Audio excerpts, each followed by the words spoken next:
Messiah, Jehovah, how tu, lal te lal, rorel tu ani amalo, pathian dang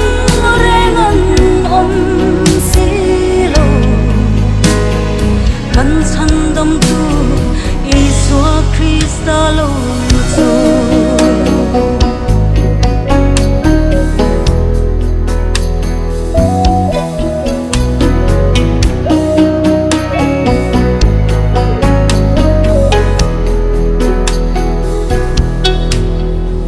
heram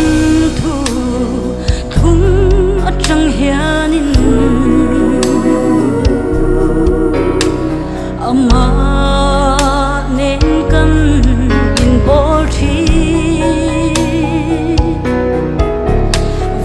rang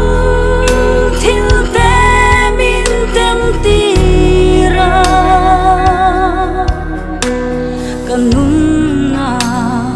min siam thar thi Messiah Jehovah how tu lal te lal rorel tu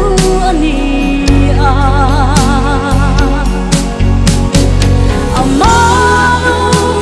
pathian dang rengan om silo kan sandam tu Isua Krista lo tu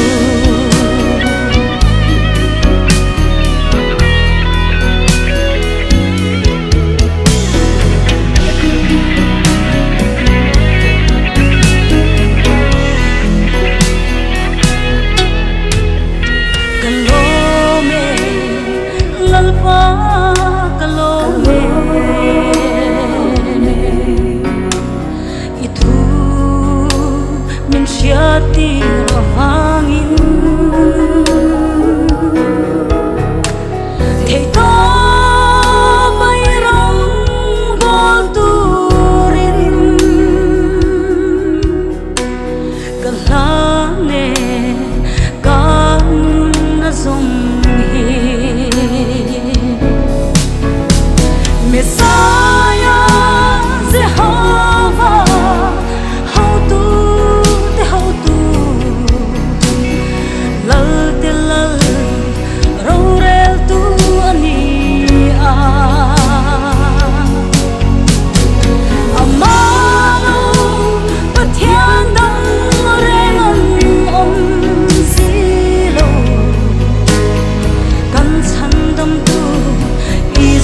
Krista lo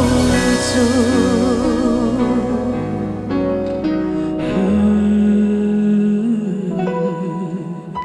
Messiah